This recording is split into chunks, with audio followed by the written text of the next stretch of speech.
Aujourd'hui, donc, comme je le disais, on reçoit Élise Brousseau et Andrew Bergeron-Vandal, tous deux du Cégep de Shawinigan, qui vont partager avec vous une série d'activités qui soutiennent avec succès le passage de la théorie à la pratique des personnes étudiantes en technique d'éducation spécialisée qui abordent leur premier stage.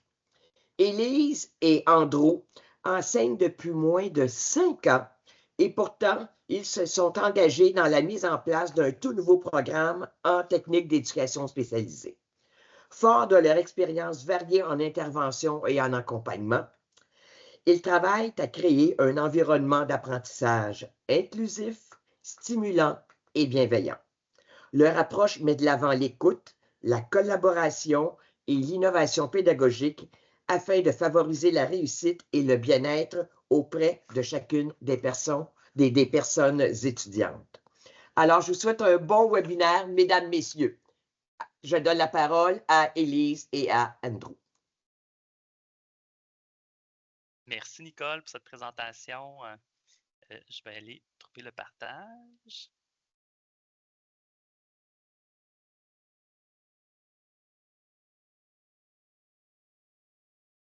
Donc, oui, on vient du Cégep de Shawinigan et je vais quand même en profiter pour me présenter. Je suis coordonnateur également là, du département là, en éducation spécialisée et comme l'a mentionné Nicole, nous, ça fait moins de 5 ans qu'on enseigne. Donc, je vais laisser aussi ma collègue là, se présenter avant de partir le tout. Bonjour à tous, c'est un plaisir de vous rencontrer ce midi. Mon nom est Élise Brousseau. Je suis également enseignante en technique d'éducation spécialisée au Cégep de Shawinigan.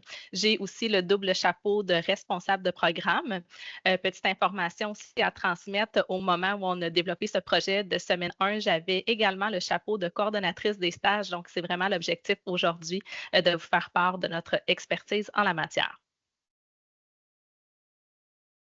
Donc, le petit plan de la présentation, on va commencer par une mise en contexte de notre programme, d'où vient en fait un peu notre idée, puis les enjeux, les problématiques qui ont été soulevées, qui nous a amené à mettre en place cette stratégie-là pédagogique. Donc, ensuite, on va faire un petit portrait là, de la semaine 1. On va aborder aussi les différentes orientations pédagogiques à travers cette semaine 1 qu'on a expérimentée. Ensuite, on va vous partager une collecte de données, en fait, que nous avons effectuée auprès des personnes étudiantes, auprès des personnes enseignantes. Donc, on va vous présenter les différents résultats et on va terminer avec une petite conclusion. Donc, évidemment, nous, c'est une présentation qu'on a offert lors de l'AQPC qui a eu là, dernièrement, donc juste avant l'été. Puis le but aujourd'hui, c'est de reproduire à nouveau cette capsule-là avec vous. Andrew, pourrais-tu peut-être un petit peu pourrais-tu monter un petit peu le son? Un tout petit peu, s'il te plaît. Monter le son. On va essayer ça. Parfait. Autrement, est-ce que c'est là, très bien. c'est mieux? Moi, je trouve que c'est très bien. Je demandais à Karine qui en faisait part. Alors, ça devrait, je pense, bien aller, là, j'imagine. Oui, c'est très clair, là, oui. Parfait. Elle dit qu'elle va s'adapter. Parfait. OK. Moi, je vois seulement les diapositives, donc je ne vois pas les commentaires. Donc, merci, Nicole, là, de m'avoir avisé. Donc, les objectifs, en fait, c'est de présenter les pratiques gagnantes qui ont permis là, de favoriser, entre autres, le bien-être en contexte de stage et également là, de réfléchir à comment ces pratiques-là pourraient s'introduire, en fait, dans votre programme. Pour vous mettre un peu en contexte, en éducation spécialisée, nous, la première année, en fait, les 2 premières sessions, ce sont des cours où est-ce qu'on enseigne principalement les bases de la profession. Donc, par exemple, c'est quoi le processus clinique, comment est-ce que je communique, la relation d'aide.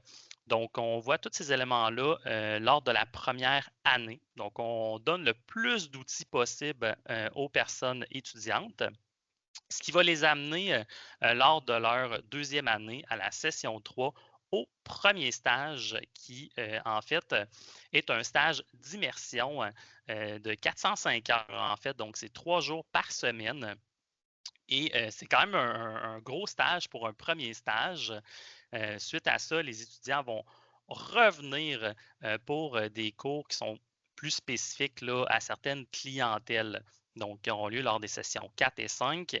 Et finalement, ils ont un dernier stage, donc un stage un petit peu plus d'intégration qui est de 5 jours semaine à la toute fin. Donc, notre programme ressemble un petit peu à ça.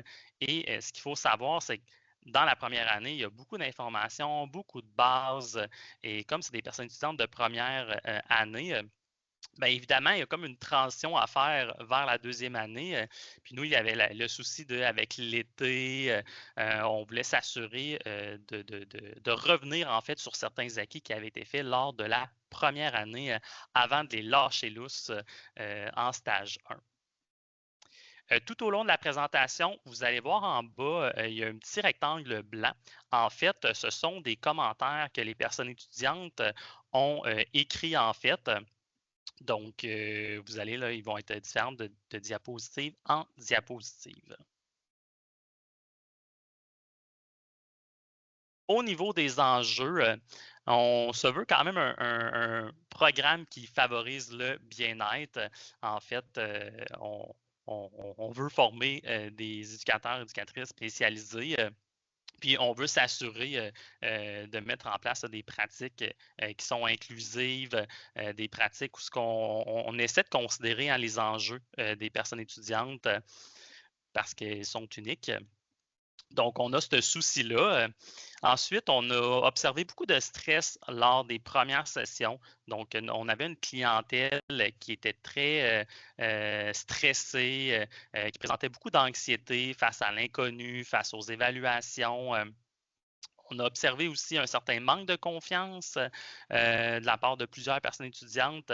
Il y avait aussi le souci là, de bien comprendre les attentes. Donc, on avait cette réalité-là aussi.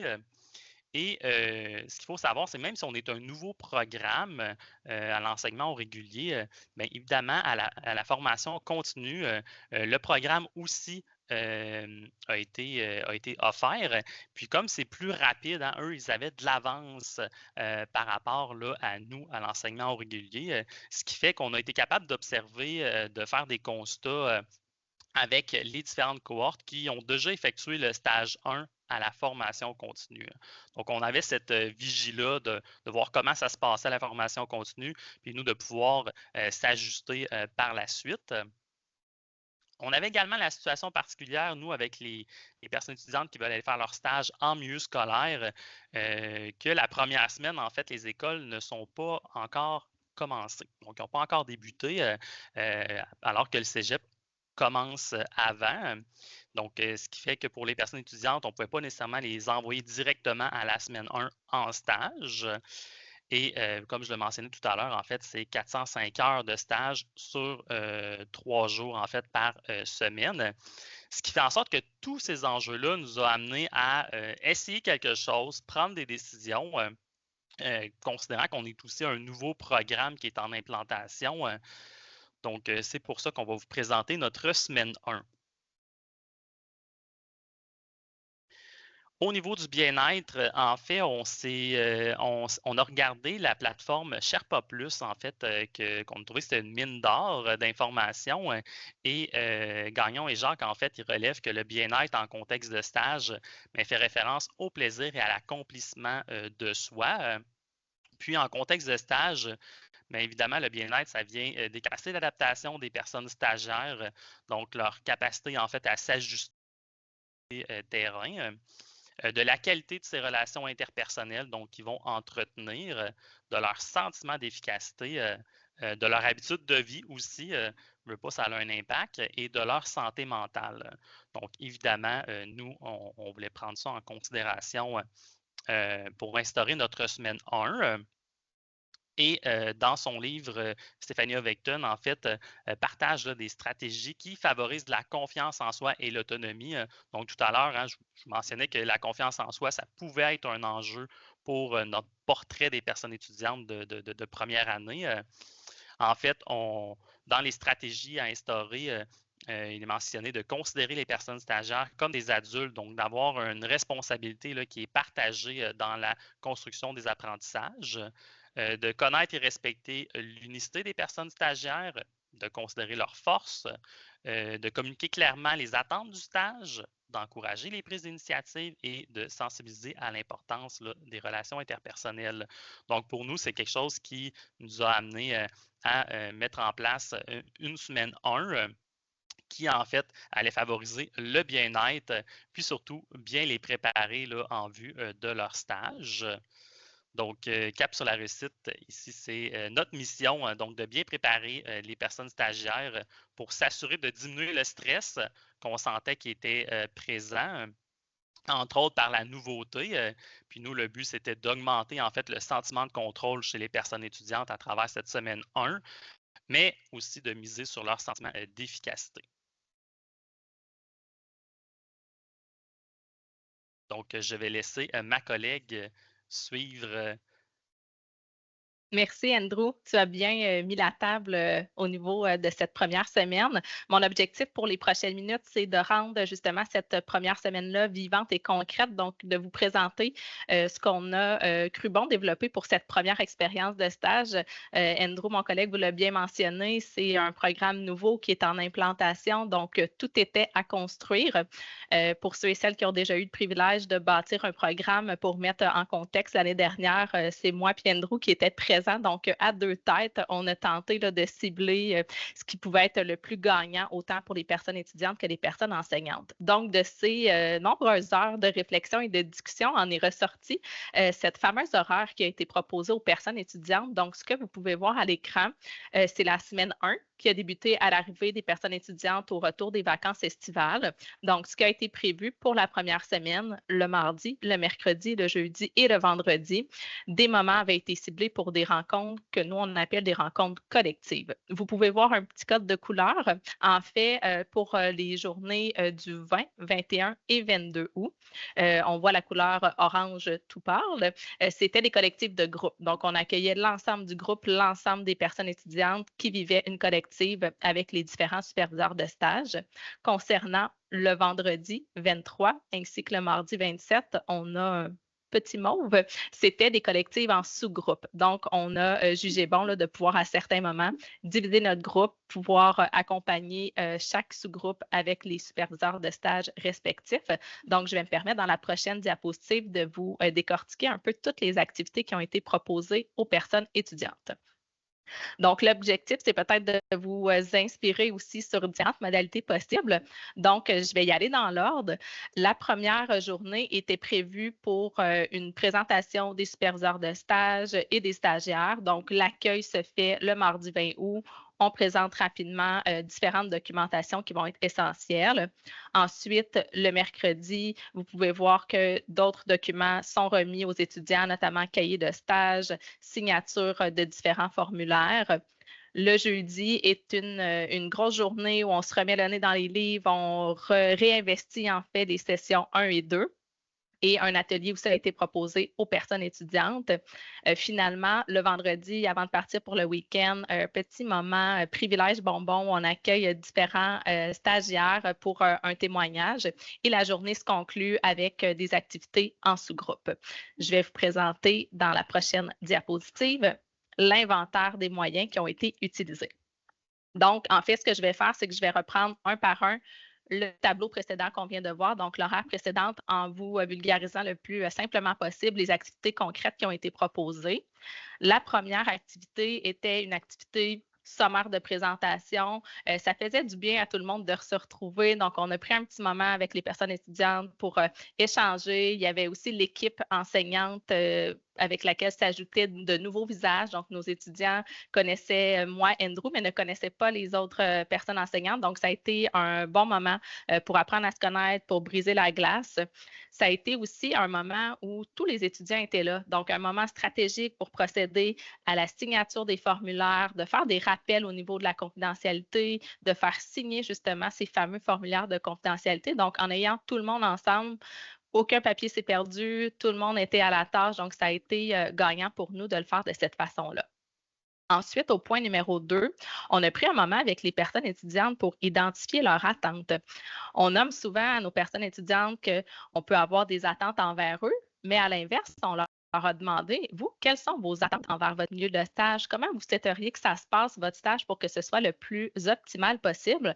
Donc, ça a été un beau moment pour que les personnes étudiantes puissent un peu se projeter sur qu'est-ce qu'ils souhaitent vivre dans les prochaines semaines. Et ce qui a été intéressant pour nous, les personnes enseignantes, c'est que ça nous a permis, dans certains cas, de venir peut-être un peu moduler les attentes. Certaines personnes étudiantes pour un stage 1 rêvaient peut-être d'une prise en charge concrète, d'avoir les clés du bureau, le code pour rentrer par la porte avant. Donc, bref, juste de moduler un peu les attentes. Certaines personnes étudiantes, à l'inverse, pensaient peut-être que c'était un stage d'observation où il allait être plus passif. Donc, ça nous a vraiment permis de moduler quelles sont les attentes pour que ce soit le plus réaliste possible et peut-être éviter aussi certaines insatisfactions de la part de personnes enseignantes ou de personnes étudiantes, pardon, et des fois des déceptions aussi. Donc, ça a été un beau moment d'échange. Ensuite, le point numéro 3 a été un point très apprécié des personnes étudiantes. C'est un premier stage pour plusieurs, c'est un premier stage à vie aussi. Donc, cette préparation-là, ça a été de prévoir un temps pour discuter avec les étudiants, les personnes étudiantes, de toutes les notions, les informations à aller rechercher avant d'entrer en stage. Aussi banal, à quelle heure je dois arriver? Est-ce qu'il y a un espace de stationnement? Est-ce qu'il y a un coût pour le stationnement? Est-ce que j'ai besoin de matériel spécifique? Quelle tenue vestimentaire je dois avoir? Donc, ce qu'on a permis aux étudiants de faire, c'est de prendre un moment pour prendre contact avec leur milieu de stage. Donc, certaines personnes étudiantes n'avaient pas une nouvelle, ne savaient pas trop vers où aller. Donc, ils ont pris le téléphone, pris leur courriel pour s'assurer d'avoir toutes les informations possibles avant le jour J. De faire cette petite intervention-là, ça a vraiment permis de soulager plusieurs personnes étudiantes. On a pu les accompagner aussi, donc ça a été vraiment un bon moment pour eux pour être enfin prêts pour le jour J. On leur a ensuite... Oui. J'aurais une petite question d'ailleurs à vous poser. Là. Les milieux de stage, quand on est en technique d'éducation spécialisée, est-ce que ça varie beaucoup? Est-ce que le type de milieu de stage peut avoir un impact sur les attentes, sur les appréhensions, sur les compétences à développer? Tout à fait. C'est une excellente question. La beauté, en fait, de l'éducation spécialisée, c'est la variété en termes de clientèle et milieux de stage. Donc, nos personnes étudiantes sont dirigées dans différents milieux publics. Je pense à des centres de services scolaires avec le CIUS MCQ notamment, où il y a différentes possibilités de stage. On a beaucoup aussi plusieurs milieux communautaires partout sur notre territoire qui vont accompagner nos stagiaires. Donc, c'est assez varié en termes de possibilités. C'est aussi la coordination des stages là, qui s'assure de transmettre le plus d'informations possible aux personnes étudiantes. Dans l'ordre des choses, les étudiants, avant cette semaine 1, connaissaient leur milieu de stage. Les démarches avaient été faites avant la période estivale, mais dans certains cas, le processus est un peu plus long. Donc, ça a été là, rassurant de prendre ce moment-là. Merci. Je poursuis. Merci à toi. Je poursuis avec le point numéro 4 où on était dans une période de recherche sur le milieu. Donc, ce qu'on a demandé aux personnes étudiantes, c'est d'un, est-ce que tu t'es déjà rendu sur les réseaux sociaux, le site Internet de ton milieu de stage? Qu'est-ce que tu connais au niveau de la programmation, des services, de la clientèle? Certains étudiants avaient fait leurs devoirs, d'autres non. Donc, ça a été un moment où les personnes étudiantes ont pu aller se mettre un peu dans le bain, un peu plus près avant leur arrivée en stage. Et comme les personnes enseignantes leur ont souligné, de faire ces démarches-là, de prendre le temps d'aller à la quête de cette information-là, c'est quand même un signe de motivation et d'intérêt qui peut être très bien perçu par ton milieu de stage. Donc, on a pris un temps en classe pour aller naviguer sur les différentes plateformes des organismes et on a fait un retour pour partager le tout entre les personnes étudiantes. Au point numéro 5, on a une demi-journée qui était réservée au retour sur les sessions antérieures. Donc, de notre côté, le stage 1 se situe à la session 3. Ce qu'on a demandé aux étudiants, c'est d'apporter leur matériel, c'est-à-dire notes de cours, ordinateur, les livres obligatoires des sessions 1 et 2. Donc, avec leur matériel en classe, on leur a demandé de ressortir qu'est-ce que vous jugez essentiel comme contenu théorique, comme savoir, pour vous mettre davantage en posture de réussite pour votre stage. Donc, ça a été un beau moment de partage où les étudiants ont parfois dit hey, ça, cette notion-là, je ne m'en souviens plus, c'est flou pour moi, j'ai besoin de plus d'explications.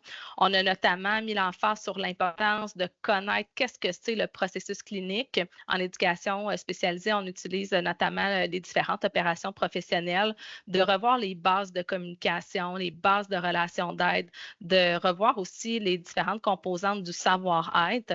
On s'est rendu compte que quelques mois de vacances, ça fait du bien, mais ça fait aussi en sorte que parfois on oublie certaines choses, ce qui est normal. Donc, de pouvoir réinvestir ces savoirs-là, de réactiver les savoirs, ça a été très enrichissant. On leur a fait faire l'activité sous une forme de carte conceptuelle. Donc, différents concepts devaient être recherchés, devaient être abordés et devaient être développés dans un objectif qui puisse le vulgariser dans leurs mots pour que de notre côté, on s'assure de la bonne compréhension des concepts de base.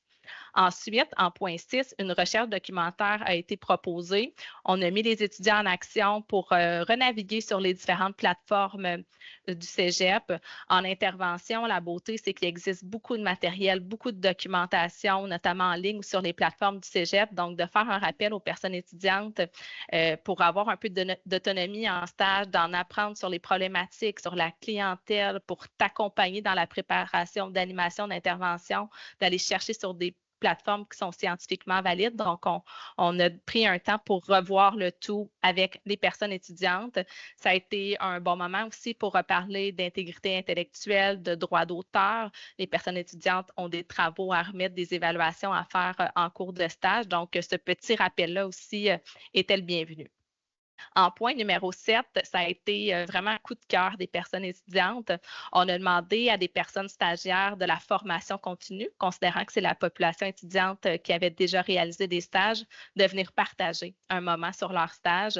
Donc, vraiment un beau coup de cœur. On avait demandé à ces personnes-là qui se sont portées volontaires. On a eu 5 personnes de milieux, d'organismes différents et de milieux publics aussi, de venir parler un peu de la posture de stagiaire, de venir parler des défis qu'ils ont rencontrés, parce que c'est faux de dire qu'il n'y a aucune embûche en stage, mais de faire ressortir toute la plus-value, de la persévérance, de la motivation, de partager les trucs qu'eux-mêmes ont utilisés pour pouvoir réussir leur stage. Ça a été vraiment un beau moment d'échange qui a été très, très apprécié de tous. En point numéro 8, ce sont nous, les personnes enseignantes et superviseurs, qui se sont mis en position de vulnérabilité pour partager nos expériences de stage. Au département d'éducation spécialisée, nous sommes tous des intervenants de formation, majoritairement en psychoéducation, donc on est tous passés par là. Donc, dans toute humanité, authenticité, de partager nos bons coups, nos moments cocasses, nos moments de sagesse, ça a été aussi une belle façon pour que les étudiants nous perçoivent des fois d'une autre façon, puis de voir que nous aussi, on a vécu ce stress-là, cette fébrilité. Donc, ça a été aussi un beau moment de partage. Finalement, au point 9, nous, on a fait le choix d'annoncer à la toute fin, donc à la fin de la semaine, la répartition des groupes. C'est-à-dire que de l'accueil du mardi, mercredi au jeudi, les étudiants ne connaissent pas l'identité de leur superviseur de stage, ni les personnes qui vont être en sous-groupe avec eux pour le reste de la session. Donc, on fait cette annonce-là le vendredi. Les personnes étudiantes partent avec leur superviseur de stage et c'est le moment de préciser nos attentes plus personnelles sur le déroulement des rencontres collectives en sous-groupe qui vont venir par la suite des prochaines semaines. On leur fait faire aussi une capsule temporelle, donc de s'écrire de soi à soi, où je me vois dans 15 semaines, qu'est-ce que je pense avoir réalisé, quel défi je pense avoir rencontré. Et cette lettre-là, ils l'ouvrent à la toute fin, 15 semaines plus tard, pour voir justement la belle évolution qu'ils ont pu faire. Et c'est un moment aussi pour se fixer des objectifs personnels et prendre un temps avec les superviseurs, si jamais il y a des particularités, des enjeux, de les adresser. Donc, ça l'évitait aussi de faire ces interventions-là devant l'ensemble du groupe au fil de la semaine. Donc, c'est la raison pour laquelle on a fait le choix stratégique de faire l'annonce seulement à la fin de la semaine.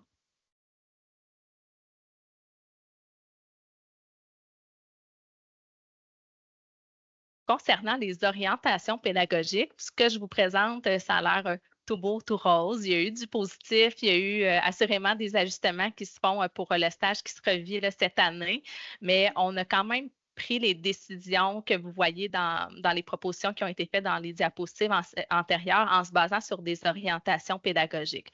Donc, avec Andrew, on s'est assis tous les deux en se disant pourquoi on fait ces choix-là, pourquoi on a ces choix pédagogiques-là, pourquoi on propose ces activités. Et ce qui est ressorti, c'est qu'on avait le souhait, la première cible, qui était de créer un cadre qui est sécurisant et qui est balisé. De notre œil à nous, notamment comme intervenants, on se rend compte que quand les consignes sont claires, quand les attentes sont déterminées, quand on a le temps de se préparer, ça fait une grande diminution au niveau du stress et de l'anxiété. Donc, d'offrir ce cadre sécurisant-là, il y a plusieurs activités, moyens qu'on a utilisés qui nous ont permis justement d'atteindre ces cibles. Une autre cible qu'on visait, c'était de favoriser l'appropriation des rôles et des responsabilités. Donc, d'amener vraiment les étudiants à réfléchir, à se positionner, à se projeter comme futurs intervenants. Donc, de planifier notamment des activités sur le savoir-être, de se fixer des objectifs, de parler de leur attente. Il est en mesure de se définir qu'est-ce que c'est un TES et comment moi je me vois comme futur éducateur spécialisé. Une autre cible était évidemment la réactivation des acquis antérieurs. Beaucoup de notions sont enseignées en session 1 et 2, donc de faire un retour sur les notions clés, ça a vraiment permis une belle continuité dans les apprentissages. Ensuite, une autre cible, c'était de soutenir l'autonomie et les compétences. Donc, d'amener les étudiants à se mettre en mode recherche, d'aller sur les plateformes, d'explorer les différentes plateformes, de revoir la recherche documentaire. Ça permet de favoriser justement le sens de l'autonomie et de l'initiative qui sont des attitudes et des aptitudes incontournables dans le domaine de l'intervention. Une avant-dernière cible était de développer la posture réflexive par l'exposition à l'expérience d'autrui. Donc, je pense notamment aux différents témoignages qui ont été présentés aux personnes étudiantes. C'était une belle façon de normaliser les défis, normaliser le fait qu'il peut y avoir des embûches, mais aussi d'entendre des belles stratégies d'adaptation quand on vit des difficultés en stage. Finalement, on avait le souhait d'atteindre comme cible de favoriser le développement de l'identité professionnelle. Donc, c'était une belle opportunité pour les étudiants de construire un peu leur aspiration, leur souhait sur la pratique et de bâtir peu à peu l'identité et leur couleur comme futur TES.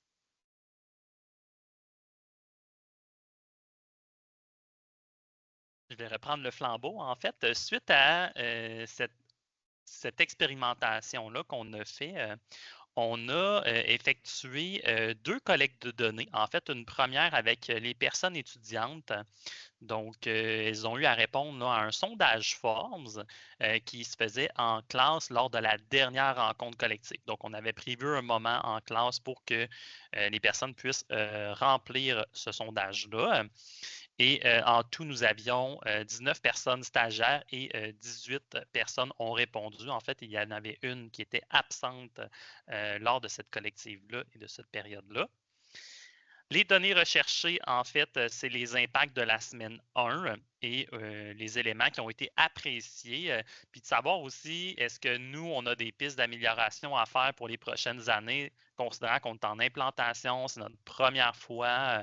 Est-ce que ça a vraiment une plus-value pédagogique, tout ce qu'on a mis en place? Donc, ça nous a permis d'aller recueillir, en fait, l'avis des personnes étudiantes, donc des personnes concernées. Au niveau des personnes enseignantes, il y a eu donc une deuxième collecte de données et cette fois-ci, ça a pris la forme d'un peu un focus group. Donc, c'est une rencontre en présentiel et nous, on a fait l'enregistrement audio de cette rencontre-là et c'est une rencontre qui a été effectuée à la fin du stage. Donc, le nombre de personnes enseignantes qui ont contribué à la semaine 1, nous étions 5 à contribuer. Puis lors du focus group, nous étions 4 qui étaient disponibles présents.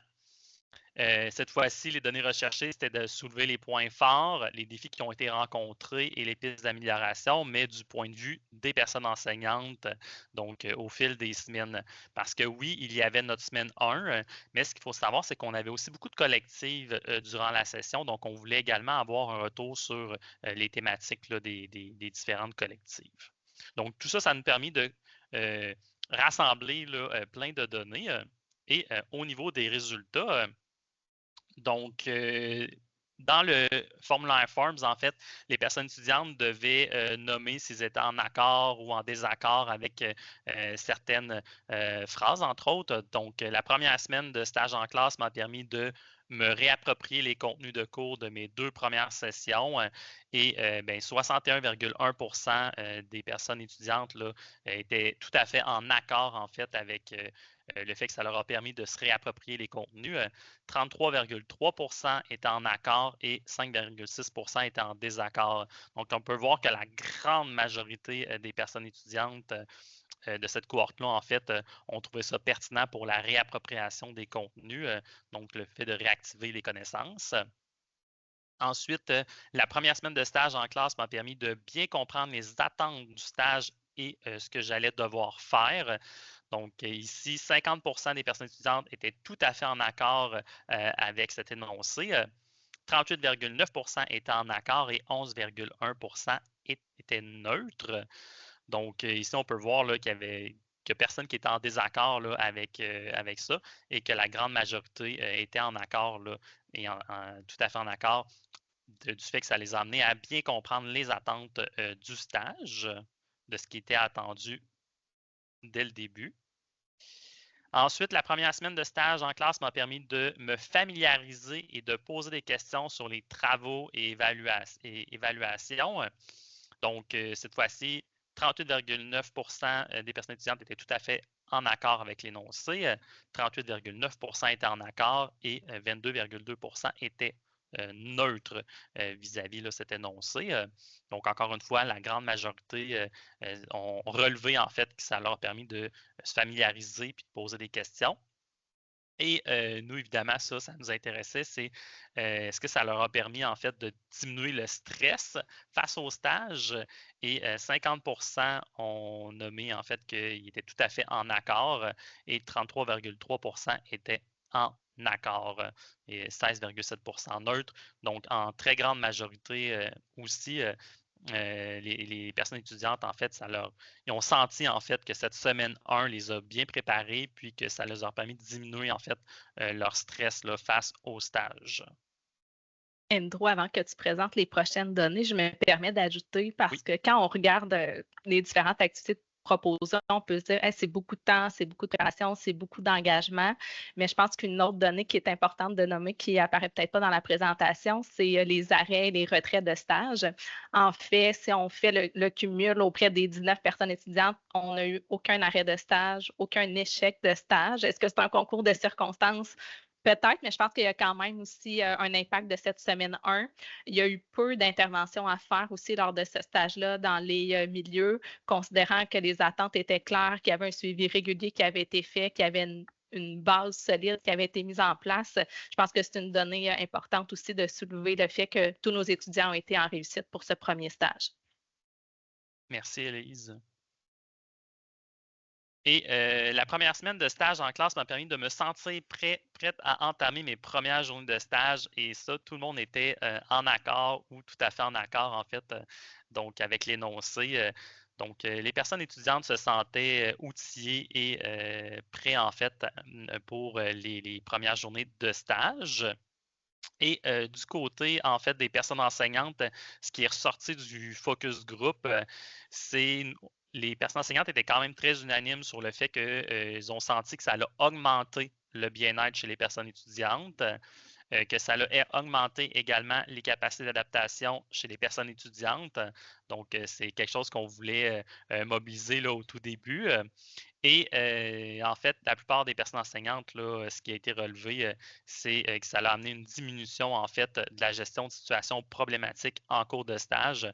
Puis Élise vient de le mentionner, là, qu'on n'a pas eu vraiment d'intervention à faire, là, ou du moins très peu tout au fil de la session. Est-ce qu'il y a, pardon, une différence entre les compétences, et Julie Dupol qui pose la question, entre les compétences à développer dans le premier et dans le deuxième stage? Tout à Si fait. oui, quelles sont-elles? Oui. En fait, nous, ça fait appel à la même compétence, mais la compétence est évolutive. En fait, en stage 1, nos attentes vont être diminuées en fait par rapport à la compétence. Donc, on va s'attendre à ce qu'à la fin, l'étudiant et l'étudiante maîtrisent certains éléments du processus clinique, certains ingrédients du savoir-être, mais ça peut être en fonction avec de l'aide. Donc, évidemment, on demande à ce qu'à la fin, il y ait une autonomie, mais nos attentes vont être diminuées. Alors qu'en stage 2, vu qu'on parle d'un stage d'intégration, donc à ce moment-là, on s'attend à ce que les personnes étudiantes témoignent en fait de l'atteinte complète là, de la compétence. Puis, nous, dans le cadre du stage 1, il y a également une deuxième compétence qui est là, l'animation d'activités cliniques qui s'ajoute.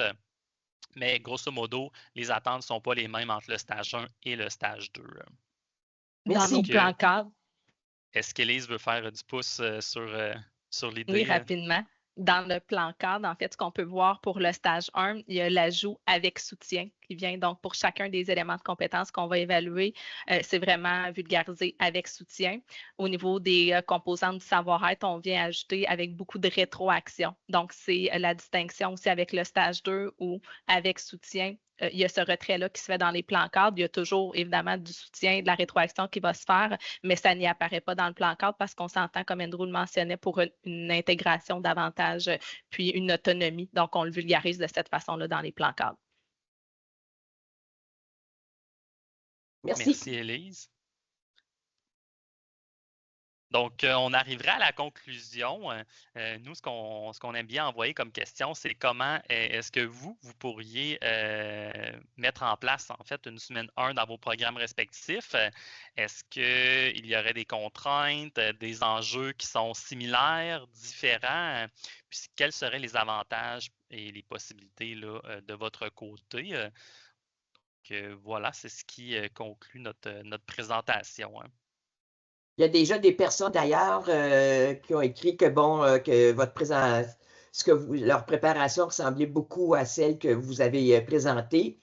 Toutefois, il y en a qui, dans ce cégep-là, on va visiter le milieu de stage et poser des questions à ce moment-là dans le milieu de stage avant de commencer la première journée.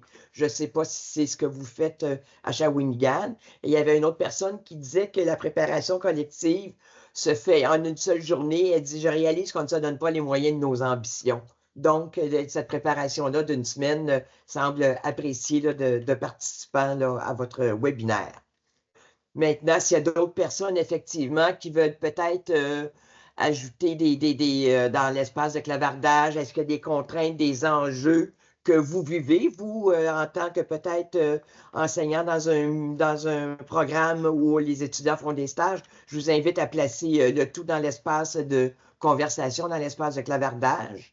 Est-ce que vous envisagez d'autres possibilités à la préparation d'une semaine de préparation à un milieu de stage? Je vous invite, là, il nous reste quelques minutes, il nous reste 3-4 minutes à la présentation. Élise et Andrew, je tiens tout de suite à vous remercier parce que c'était bien intéressant. C'est très pragmatique ce que vous présentez, c'est très prosaïque d'une certaine façon. C'est axé vers la réflexion des étudiantes, la baisse de leur stress, plein de choses intéressantes. La réactivation des connaissances, ça peut être utile aussi quand on revient de quelques mois d'absence.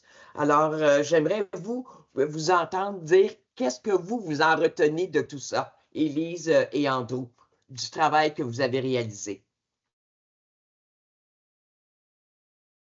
Je vais débuter.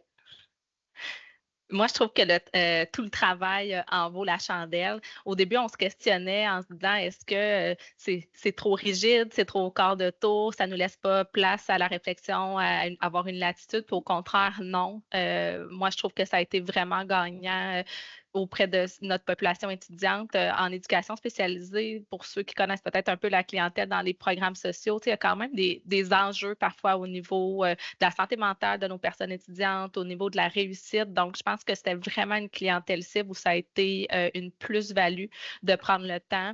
Je voyais aussi dans le chat, certaines personnes ont peut-être plus de stages aussi dans le programme, ce qui fait en sorte qu'il y a moins d'heures. Donc, nous, en fait, quand on a eu le bonheur d'écrire, de rédiger le programme, c'est un choix stratégique et pédagogique qu'on a fait. On a fait le choix d'avoir 2 plus gros stages en termes d'heures durant le parcours pour permettre d'avoir des heures de collective, d'avoir des heures pour avoir nos étudiants avec nous. C'est sûr que nos réflexions sont la suivante. S'il y a un stage qui démarre à l'hiver, la période des fêtes est un peu plus courte que la période estivale. estival. Donc, peut-être qu'un 2 à 3 jours pourrait être suffisant.